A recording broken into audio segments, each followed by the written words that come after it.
Welcome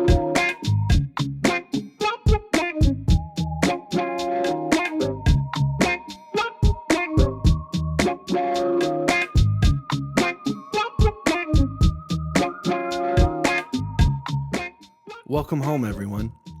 Thank you for joining in on this episode of Welcome Home with the Katinas. Welcome Home is a podcast where I, your host Josh, sit down for a conversation with different people who I admire and discuss whatever's on their mind, and especially focus on life at home in times like this. Wherever you are and however you're listening, thank you for your support, and once again, welcome home.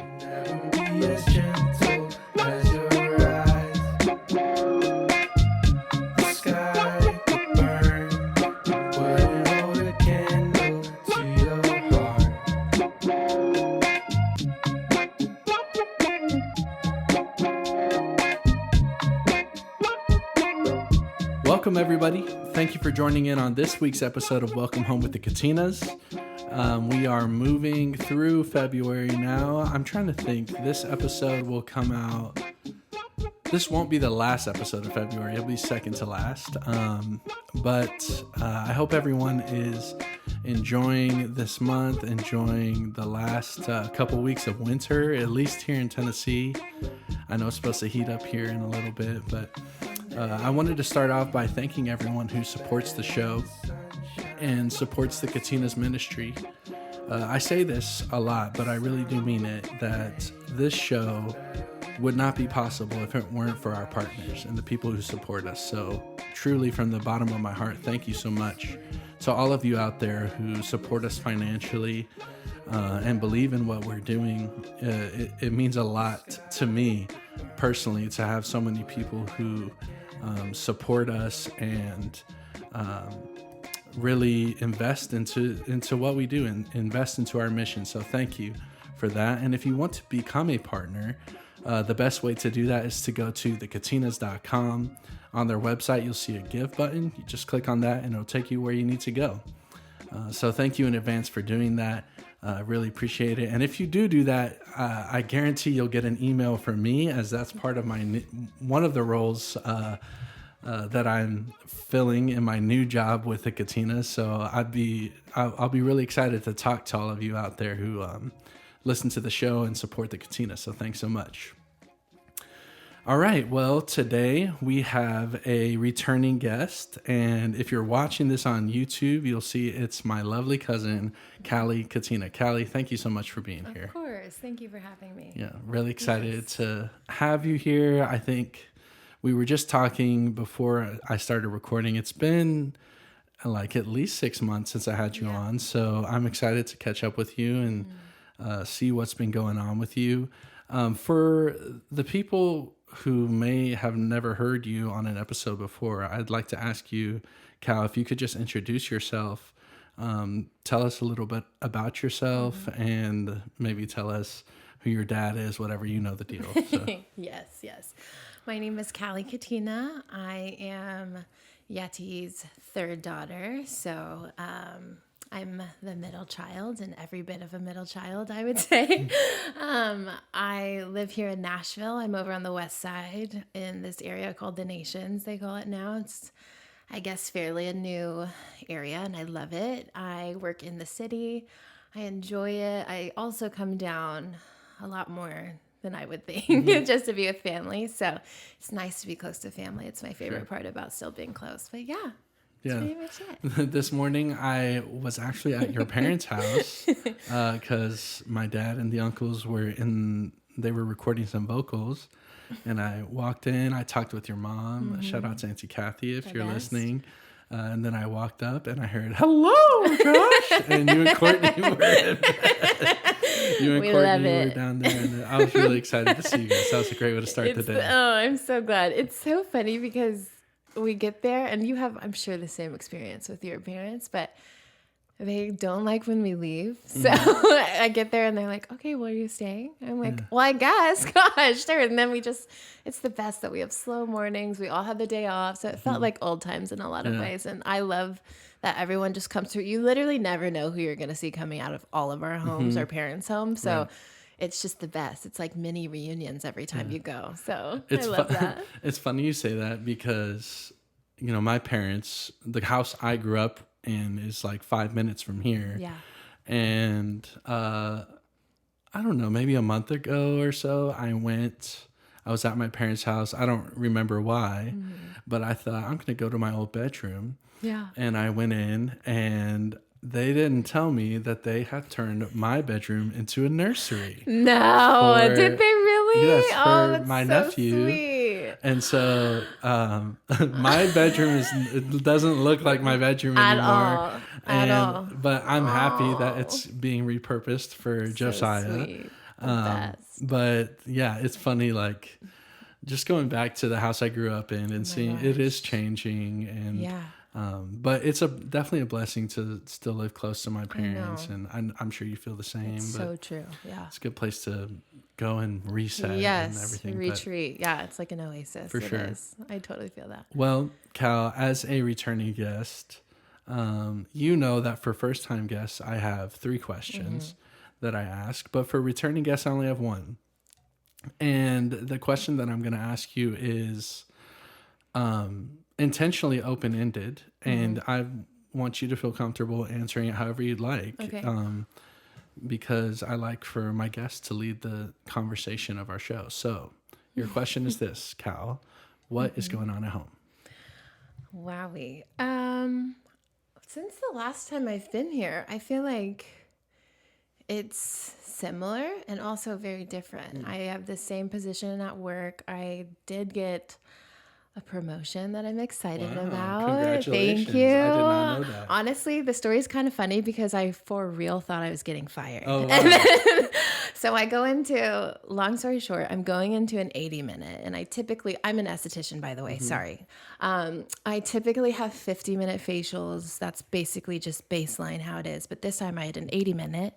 And my manager comes up to me in the break room in front of everyone and is like, hey, can I talk to you really fast after your 80-minute? I'm like, and my dad and I share the same pet peeve. Like when people are like, can I talk to you? I'm like, just say it. Like, can we just have the conversation? Cause then you're like pit in your stomach. You're so worried. You're like, I'm getting fired. Like, I think it's a trauma response I learned, but you like prepare for the worst. So if anything happens, like you're fine.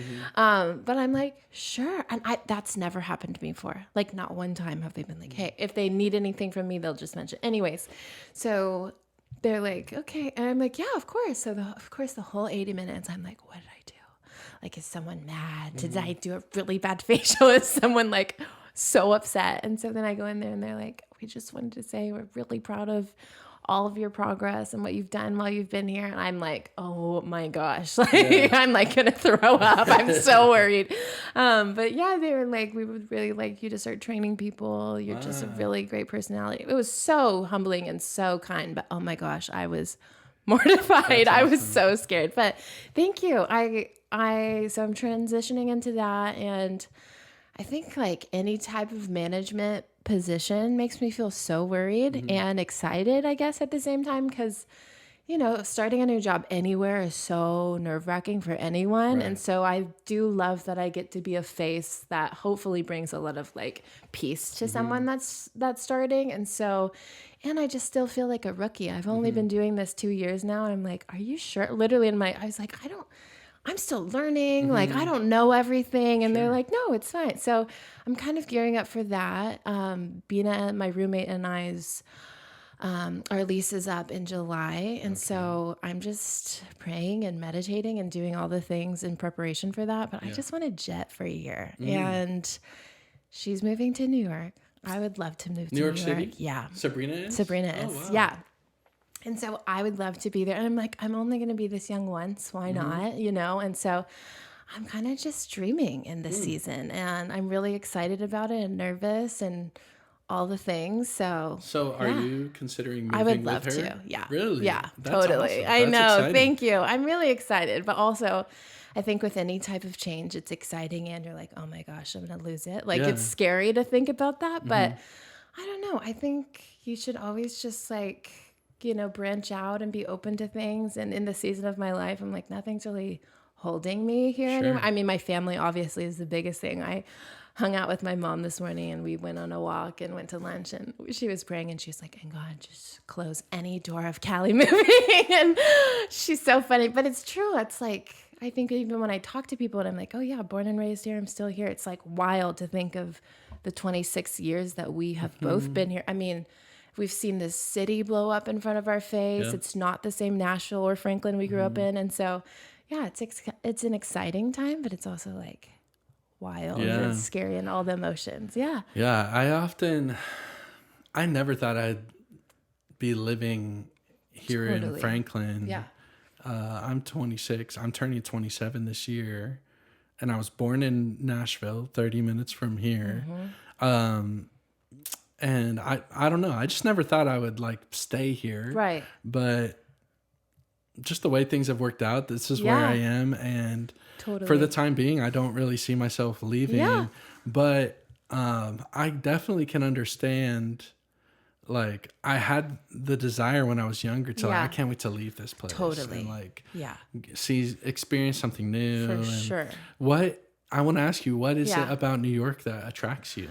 I love the madness. I love it. I love the camaraderie around just the spirit in New York, and how I think the reality is you're not a hustler if you're living there. Like, you are I'm sorry, you're not a hustler if you're living there. Like, everyone is hustling. Like, I've gone super often recently because it feels, even though it's like, I guess, quote unquote, exhausting to just be there and be on the subway. And like, I love to just go by myself and figure it out. And my dad hates it, but I love it. And it just makes me feel alive. Like, I love that everyone is hustling. Like, there's such a I don't know. I feel like people misunderstand like just the New York way and how direct people are. And I'm like, bro, they have like so many places to be. Everyone's hustling. Like, everyone's really kind there. I mean, I feel like a lot of people are. They're just very direct and they don't have time for the fluff like we do in the South. And I totally agree. Right? I'm like, ew, people are so cool there. They're just hustlers and they have to be. Like, you have to be cutthroat, I feel like, to survive. And so I think what draws me to the city is it's so the opposite of everything I'm used to down here. Like, it's exciting to me and I love that. And I'm just like, when else in my life am I going to be able to just jet and do that? Sure. So it feels scary, but I think the really great things in life are also scary and bring those emotions. That's totally true, Cal. I think when I think about like just different lifestyles that are available, like specifically in the United States, right? Like, you have city life, suburban life, which is what kind of I'm living right now, and then rural. If you're living on a farm, shout out to all the farmers. We love you it. for our food. Yeah. But as far as city life goes in the U.S., I feel like cities over the last few years have gotten a lot of bad press. Yes. For some good reasons and some not good reasons. 100%. But I think as far as cities go, I feel like New York has like kind of nailed what city life can be. Totally. When I think about New York, like some of the New York City, some of the things I enjoy about it is, one, you can walk everywhere. Like, you don't have to have a car. You can walk. No. Yeah. Anything you need, you can walk. Totally. And then if you can't walk, they have great public transport. Yes. I love the subway. I know. Isn't it the best? Yeah. Seriously. Yeah. I think the subway's exciting. It's the best. I'm sure if you live there and you're taking the subway all the time, it probably gets old just like anything. But of course. I don't know. I think New York like is about as good as a city can get as far as just the lifestyle. And I love that. I mean, you know our friends Rachel and Sebastian. Yes. One of my favorite things they lived in Queens, New York. Yep. And Alexis and I went and visited them a couple of times.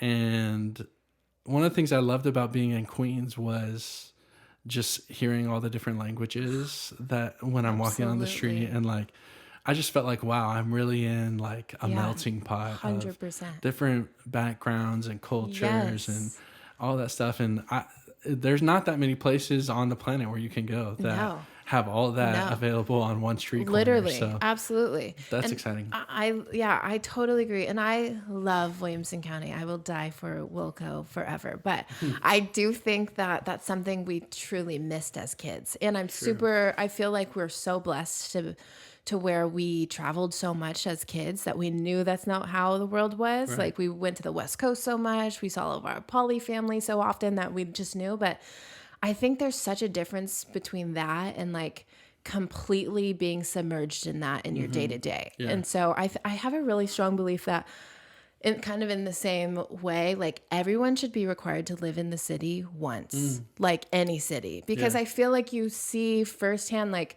oh, these laws and these things that we vote on, like actually directly affect these people that are our friends and neighbors, and gentrification is really hard and it happens to the people next door. And so it's like that times 10 in New York, it's like, gosh, perspective is everything. And at the end of the day, we're all the same. We want the same things. And it's just so cool to be so submerged in like tons of different, I love that too. Like walking into a place and there's 7 different languages, like that's literally how the world is, you know? And so it's so cool to feel like you're a part of something bigger, and everyone, I don't know, I just love the diversity. I love like the communal feeling that you have. One of my best friends, Maddie, just moved there, and she's in Brooklyn, and she's just incredible, born and raised here. And she's like, now let me tell you, it smacks you in the face a few times. Like, and that's just how it is. Like you just mob through it and you figure it out. And it's just like, what better way to grow as an individual? I mean, it's intense way of growing, definitely, but I just think it's so fun too. It's like the best place to be. Yeah. Yeah. I've been thinking a lot. This is a little off subject, but I've been thinking a lot about the concept of loving your neighbor.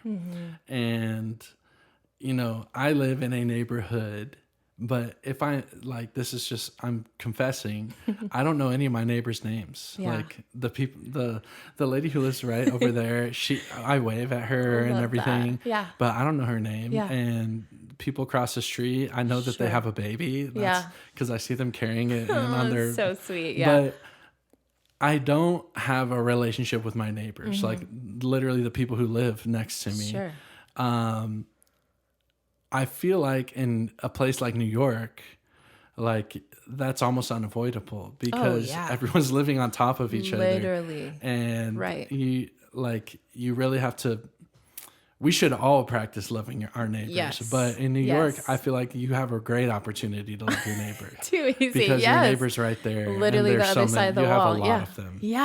100%. Yeah. There's probably there's probably more people that live in apartment buildings in New York than live in Williamson County. Easily. And it's wild. it's just such a unique way to live. And if you do end up going there, Kyle, I'm definitely going to come out. You better. That's the hardest thing. And the older I get, the more I realize how just insane it is to have such a sweet support system that we have in our family, and to be equally as close with like everyone. Like I see people every single day, and the amount of people, we all come from broken families. That's no secret, but the amount of people that just have no support system, it's just so wild to me. And it's been put into perspective for me time and time again, how lucky we are. So that's what makes it so hard. Like, oh, I don't want to miss birthdays. I don't want to miss babies and weddings. We have something like that monthly. And so I think that's been really hard for me to like wrap my mind around being away from something that feels so comforting to me and has my entire life. And I know that doesn't change the distance, but it does feel like my sister, obviously, for example, lives in ATL, and that's been really hard. Like you think about doing all these things and it's exciting, of course, and I do have to do what's best for me at the end of the day, of course, and we all support that in each other, but like just what we find in one another for me has just been so amazing and so special. And again, something that feels so hard, but we're good at what we do, staying close regardless of where we are. So as far as like work goes, do you think you'd want to be doing like the same thing you're doing now? I do. What's really great about the city, because I've of course had to do all my research with that and stuff, is my license will now just transfer because I've been practicing as long as I have. And literally there's a spa in every corner in New York. So what's hard though is of course, it's the New York way, and everything is so fast paced. They're like, okay, great. Well, when can you be here? Can you be here tomorrow? I'm like, okay, well, this is like in the summer. And like, that's just the reality of the city. The same with housing. It's like, great. Can you move in tomorrow? Because that's when this is available. So it's like hard to feel like I really want to plan for this and not really be able to plan for it, because literally you sign a lease within days and you're moving in. So that's what feels crazy. It's not like anywhere else in the world where you can just be like, okay, this is my timeline. So I've gone up and done some feelers and things like that, but it's definitely going to be just something where I decide a month or 2 months beforehand and just get the ball rolling and do it, you know? That's exciting. Yeah. This is, so I want to ask you about your work. Like, what is because you have a license to do. So what's the process like to get a license to be a licensed esthetician? Yeah, so it's a 6-month program here. Every state has different requirements of hours, so that was definitely something I had to look into. And then after that, they allow you just to transfer your license after you've been practicing a certain amount of time. Some states are like 0 hours, it feels like states like Florida where there's cruise ships all the time and they just like are hammering them out. Are there like, estheticians on cruises? Literally. Wow. Yes, and their requirement is like 300 hours or something crazy like that, because they're just like hammering them out. They're doing the thing, and so that feels crazy to me. But obviously different states, depending on different laws, cosmetology is the same way. Interesting. They fluctuate with the hours of how much you need, what they're allowing you to be able to transfer, things like that. So in your education, like, is it like more practical? Like, are you actually working on people's skin, or is it more theory, like learning the science behind it? So 3 months of it typically is theory, and then I guess maybe more like 4 months of it. I went full time. There's options where you go for a year and you're just doing night classes, things like that. So with our program, it was, I guess, maybe more like 4 months theory. And beauty school is a whole thing. Don't even get me started, but it is just like are you learning like, does it feel like biology class? It feels like that. Yeah, it was a lot of anatomy in the beginning, and then you get into the massage, and then you get into client care, and then you even get into like, there was even a chapter about, I was like, is this like for real that we're doing this right now? But like, just like how to speak to clients, which I'm like, oh, well, of course, like that's a thing. I just didn't think that was going to be something that was built into theory, which felt interesting to me, because I was like, this is just silly. Like, I mean, that sounds like a big part of the job. Oh, like, totally. And so then, the last 2 months were like hands-on, which was just a whole thing in itself, because here we are in Brentwood, Tennessee, and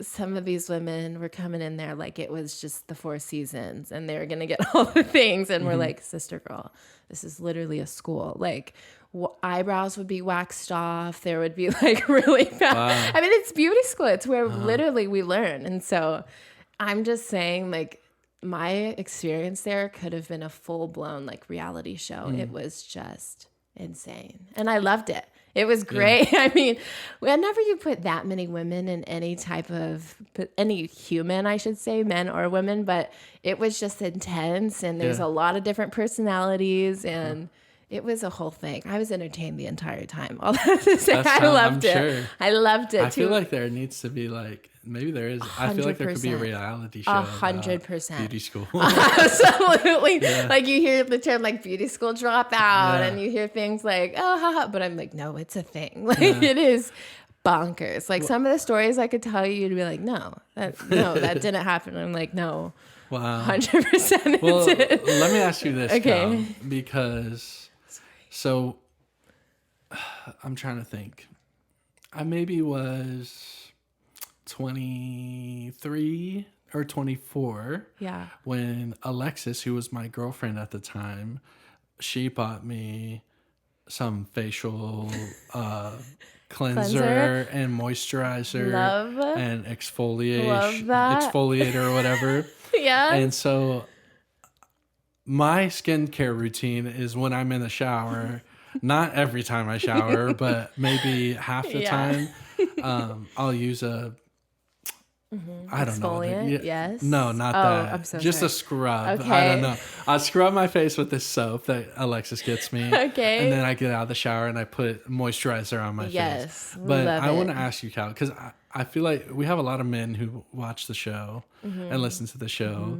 And I'm sure there's guys out there who they're like, man, I wish I took better care of my skin. Yes. So from the, like, can you give us a basic, like, low budget, what should us men be doing to take care of our skin? This. Okay. Well, here's the reality, because this is what's the best about the beauty industry and even self-care is it's just evolved that I have like a fair amount of male clients that are very serious about their skincare, and I'm here for it and I love it.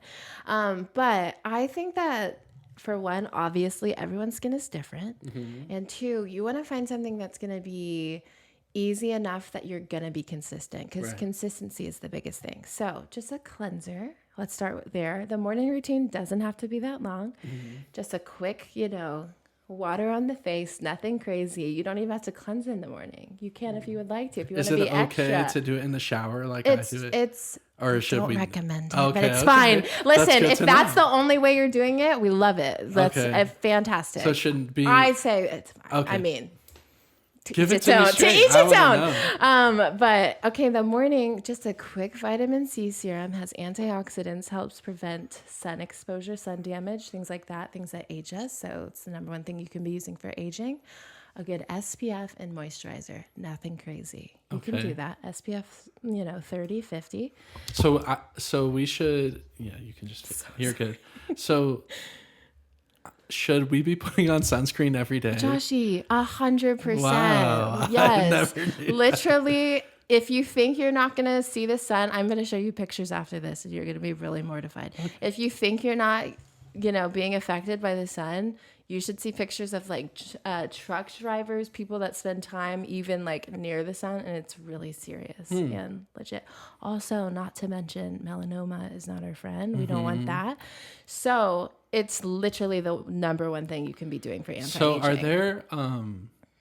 are there like scrubs or cleansers that have sunscreen in them? There are moisturizers with it, 100%. Okay. Yes, which was a 2-in-1. We all love a good 2-in-1 that you don't have to think about two different things. But yes, short answer is 100%. Find you one that just has 30, 50 is even better. And then evening gets a little bit more challenging for everyone. It should be your longer routine. So cleanser, you should be exfoliating 2 to 3 times a week. There's no product that is actually going to be penetrating the skin unless you're exfoliating. So 2 to 3 times a week, chemical exfoliants are better for the skin. And then things like retinol, heavier nighttime creams, hyaluronic acid should be used in the evening. I know it's a lot. I've never heard of anything that you just said. It's a lot. I don't know. That seems counterintuitive to me that you should be cleaning more before you go to sleep, because I feel like I'm just laying in bed. That's when the magic happens. That's when everything, really penetrates deep into the skin barrier. You're getting all the things, The morning is when you want to be doing your preventatives, definitely. Your SPF. Interesting. Well, this is great to learn. Maybe I'll talk to you afterwards. Okay, I'll get you some stuff on the low. Yeah, happy to. So Alexis she's very dedicated to her skincare routine. She has the best skin, yes. Every morning and night I see her. She spends a lot of time in front of the mirror washing her face, and I always give her a hard time because I just use hot water and soap maybe. But I have learned, like, living with a woman has taught me that there's a lot more that you can be doing for your skin. I'm telling you. That's interesting. I'm telling you. Well, thanks for walking me through that. Happy and fellas, if you need more recommendations, hit up Kallie. Yeah, let me know. Well, Cal, that is exciting. Yes, thank you. Let's see. I've talked to you about your plans on possibly moving. Talked to you about work. Let's talk about, this is one thing that I wanted to talk to you about before you came over was, I've always known you, Cal, as someone who has a lot of friends and good friends. And One thing, so you and Sabrina came over for the Super Bowl actually, and we watched the Super Bowl with you. So And fun. I just thought it was really cool that when we were there, I was thinking about, man, Callie's been friends with Sabrina for a long time, and you live together. Obviously, you guys are still good friends, but Yes. I want to talk to you just about friendships in general. Like, do you feel? I feel like in high school you had a lot of friends when we were younger.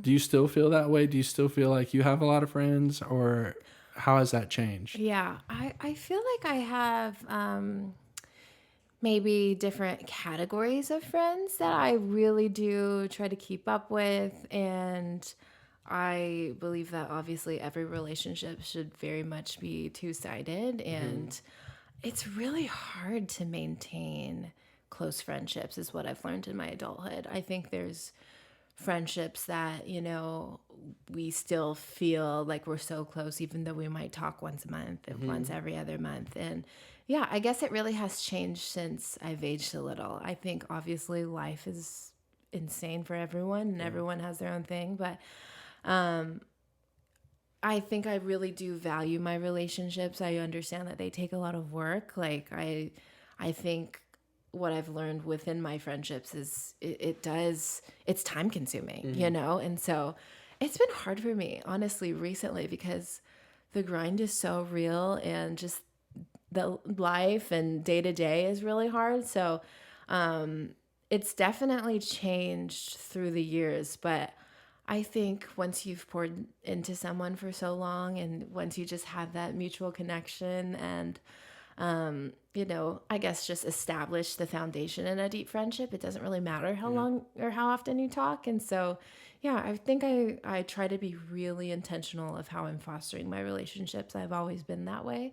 And I think I also realize the importance of having people in your corner. So, it's changed. Yeah. My friends have moved away. I have really close ones that have moved away, and that's been really, really hard. Yeah. And especially ones that I would just hang with all the time or I could text last minute. My friend Maddie, I mentioned earlier, moved away, and it's just there's things in adulthood that you don't really realize are going to be so challenging for you emotionally until you experience them. Sure. And so Maddie was like my girl. We just like mobbed together all the time. I could text her at any time, like, hey, you want to just go grab lunch really fast, or like go, and she was like always down. Yeah. So, and we actually lived together for a little bit too when I was in Green Hills. But yeah, it's definitely changed, but I think it has been something that has been a part of just my core values, and the importance of doing life is like fostering relationships that feed you and where you feel like you're mutually still, gaining positivity from. And so it's been really hard with work, but also I do value my friendships, and I really do believe that it's so important to have your people in your corner. Sure. For sure. Are you still making new friends? Yeah. Yeah. All the time. Where do you make new friends This at? is so funny. Do you know where my besties come from recently? And I don't know. I think because my job is such a unique place, like my work a lot of times is like, and it's so funny because people are like, are we allowed to be friends outside of this? I'm like, girl, yeah, here's my number. Like, not a problem, of course. So I would honestly say my work, and I do spend a lot of time just in Nash, and I have my little places that I like to go to. I love going to listen to live music, so I'll go and like meet people there. And I guess a lot of times it's just friends of friends, I'll go to like a hang and there's just someone random. But I think it is interesting making friends in your adulthood, because it's just like you have a whole life, a whole career. There's like, and I think because Nash is growing as fast as it is, there's constantly new faces here. So that makes it really fun. Yeah. But yeah, honestly, my work a lot of times they're like not even my age, which is my favorite friend. Like so much wisdom to be gained from people older than me that I'll connect with and be like, totally, we can have coffee. So kind of just everywhere. I'm so my grandma Jean in that way that I don't really care. I'm just down to talk to whoever. And it's fun to make new connections. Yeah. So do you consider yourself a millennial or a Gen Z? That's such a good question. I definitely, because you and I's years, like technically the last cutoff of the millennials, like I definitely feel like I identify more as a millennial, but I guess there are some things that I'm like, I guess that's kind of Gen Z of me. Well, I don't know. So I was just thinking this because you said you're friends with people who aren't necessarily your age. And just the dynamics between different generations. And did you know that there are 40-year-old millennials? What? Yeah. I thought they're like 35 is the cap, or 30, which is not that, it's wrong. not old. I could be wrong, but I've heard that there are millennials who maybe this year or last year were turning 40. No way. And when I think of a 40-year-old, I don't feel like I'm in the same season of life as them. Yeah. I don't know. That's really true. I agree with that. Like Gen Z, when I hear the conversations about Gen Z, I feel like Gen Z gets talked about more and more now because they're becoming adults and like they're a part of like adult society now. Of course. And I don't know. A lot of times I feel like I relate more with people from Gen Z. Do you really? Yeah.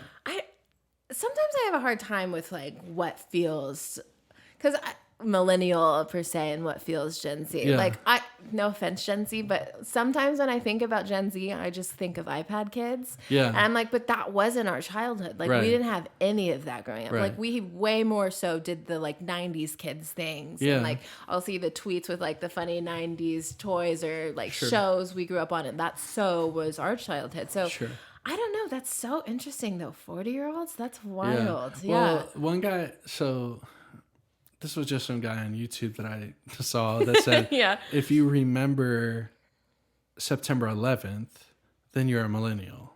Do you remember? I remember Me September too. 11th. Yeah. So I guess technically I am a millennial. And I do think our childhood was probably very different from Gen Z. Totally. Like Gen Z kids today. I don't know. Like with technology alone, like that, like we just didn't have any of that growing up. Yeah, So, we didn't. When I was like, okay, in elementary school, definitely no. Yeah. But I had a cell phone in 7th or 8th grade. I don't know, but my cell phone was not like the cell phones we have today. So was it the one where you could only call your parents situation, or was it just no? the flip So they gave thing? me. So I actually had my first phone was, I think it was called a Samsung Rant, and it was one of those that like slid and had the keyboard on it. Do you remember those? Yes, of course. Yeah, that was my and first you were like cell the phone. stuff if you had that. Yeah. But I also remember like oh my gosh. my first phone plan that I was on, I had a limit of 300 texts a month. So I couldn't I had to be You're like, sorry, gotta careful go. with I had to ration my text messages that I was sending out. So I wasn't like a phone kid. Like I wasn't texting all my friends. That's what I'm saying. Like Yeah. I don't feel like that side of us is Gen Z at all. I guess maybe a little later when we got iPods and our Nintendo DS, like that's fine. Like I guess that's more. But it is so interesting because I do feel like there's so much gray area in between Well, Gen Zers and I think about our younger cousins who are like in high school now or middle school now. Totally. They're definitely Gen Z.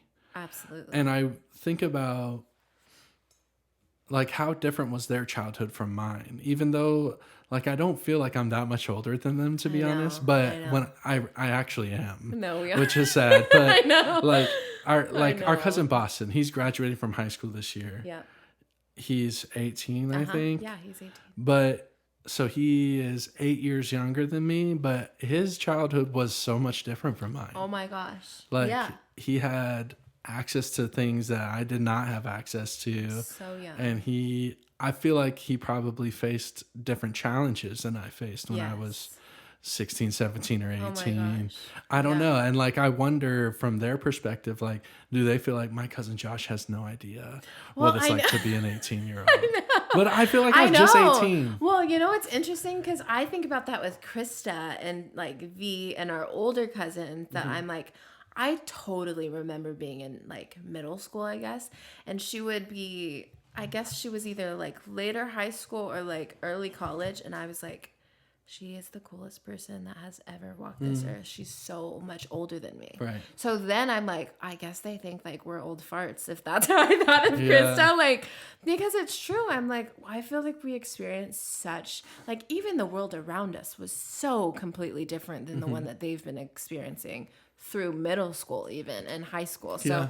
I think about that all the time. Like, gosh, even the climate of the world and like everything Sure. is completely different. Sure. So Yeah. I don't know. I finally, like, recently for the first time, so I'm on TikTok as our younger cousins. Yes. And I experienced hearing like lingo that the kids are saying. I know, yes. And it was the first time I was like, oh, I don't know what they're talking about.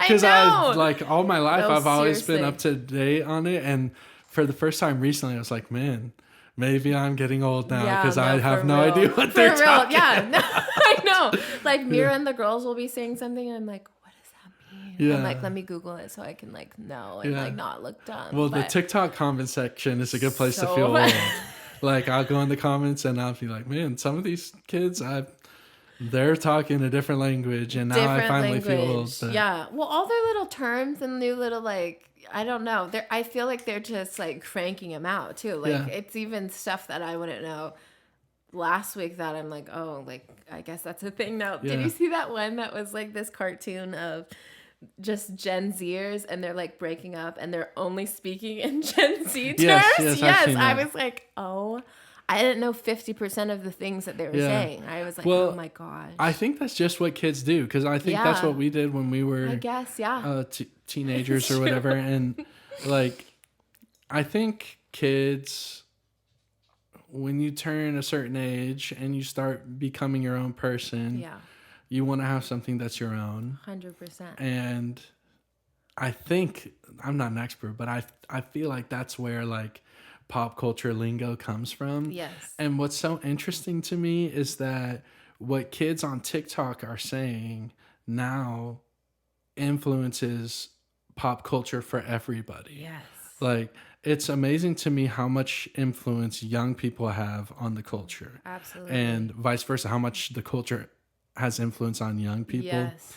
And you don't recognize it when you're that age, but I know. just wonder, like, when I was a teenager, how much of like pop culture and advertising and marketing was targeted towards me and my generation 100%. that I didn't even recognize. Yeah. And now I see it for my younger cousins. I don't know, it's a trip thinking No, about it. seriously. It's wild. Yeah. Yeah, I just think we had no idea. And it's like, it's just constantly the newest thing, constantly the newest fad, newest trend that I'm like, how does anyone keep up with this? Yeah. Like, it's out of control. Yeah. And then I'll bring it back. I haven't brought this name up in a while, but there's a family that goes by the name of the Kardashians that somehow they're so good at relating to every generation.